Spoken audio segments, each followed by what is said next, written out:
गांव के कोने में एक छोटी सी झोपड़ी थी जहां रामू अपनी पत्नी सीता और दो बच्चों मोहन और राधा के साथ रहता था।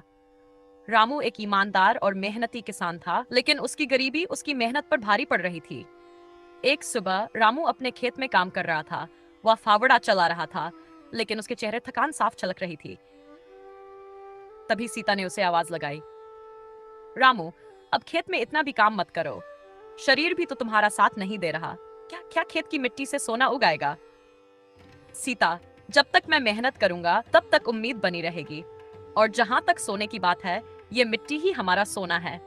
बस वक्त सही आना चाहिए। रामू के इस जवाब ने सीता को चुप करा दिया, लेकिन वह जानती थी कि यह बात बोलने जितनी आसान नहीं है।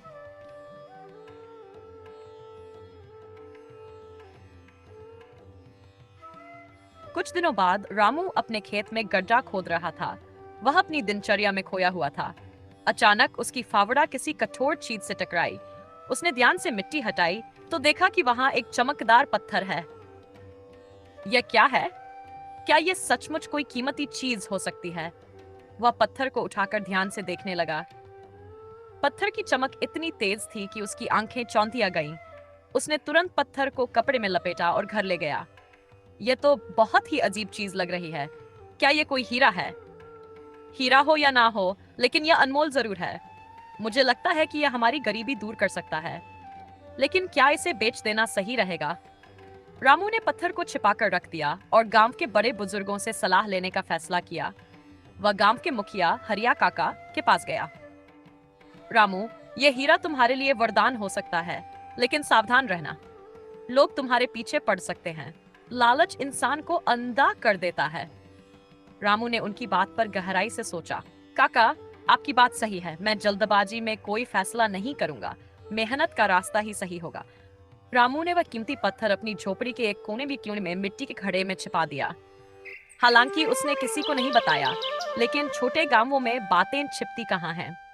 धीरे धीरे लोगों को पता चलने लगा कि रामू के पास कुछ कीमती चीज है। गांव के एक लालची व्यक्ति जग्गू, जो पहले से ही रामू से ईर्ष्या करता था, इस खबर को सुनकर चौंक गया। उस गरीब रामू के पास कोई बेशकीमती चीज है। सोचो, अगर वह चीज मेरे हाथ लग जाए तो मैं इस गांव का सबसे अमीर आदमी बन जाऊंगा। जग्गू और उसके साथी रामू की झोपड़ी पर नजर रखने लगे। इधर रामू को भी महसूस हो रहा था कि कुछ लोग उसे अजीब निगाहों से देख रहे हैं। रामू, मुझे लगता है कि लोग हमें लेकर कुछ बातें कर रहे हैं। क्या हमें वह पत्थर कहीं और छिपा देना चाहिए? सीता, मैं जानता हूं कि खतरा है, लेकिन डरने से कुछ नहीं होगा। मैं मेहनत करके अपना भाग्य बदलना चाहता हूँ। ये पत्थर सिर्फ हमारी गरीबी का अंत करने का साधन है, लेकिन असली ताकत हमारी मेहनत में है। रामू ने अपनी सोच को बदल दिया। उसने तय किया कि वह पत्थर के भरोसे नहीं बैठेगा। उसने खेती के नए तरीके सीखने शुरू किए।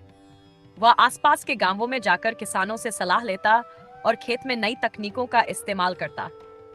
एक दिन उसने गांव के दूसरे किसानों को बुलाकर कहा, साथियों, अगर हम सभी मिलकर मेहनत करें और एक दूसरे की मदद करें तो हमारा हर खेत सोना उगल सकता है। हमें बस नई तकनीकों और सही वक्त का इंतजार करना होगा। रामू की बातों ने गांव वालों को प्रेरित किया। उन्होंने उसकी मदद करना शुरू कर दिया। जग्गू को यह सब देखकर जलन होने लगी। उसने अपने साथियों के साथ मिलकर रामू के खेत को बर्बाद करने की योजना बनाई। एक रात जग्गू और उसके साथी रामू के खेत में घुस गए और उसकी फसल को बर्बाद करने की कोशिश करने लगे, लेकिन रामू जाग गया और उन्हें रंगे हाथ पकड़ लिया। जग्गू, ये क्या कर रहे हो? मेहनत करने के बजाय दूसरों की मेहनत बर्बाद करोगे? रामू, मुझे माफ कर दो। मुझे लगा कि तुम्हारे पास सब कुछ है और मैं तुम्हें देखकर जलने लगा। जग्गू, दूसरों की चीजें छीनने से कभी सुख नहीं मिलेगा। अगर मेहनत करोगे तो तुम्हारा खेत भी ऐसे ही लहलहाएगा। चलो, मैं तुम्हारी मदद करूंगा। रामू ने जग्गू को माफ कर दिया और उसे मेहनत का महत्व समझाया। धीरे धीरे रामू की मेहनत रंग लाने लगी। उसकी फसल पूरे गांव में सबसे अच्छी थी।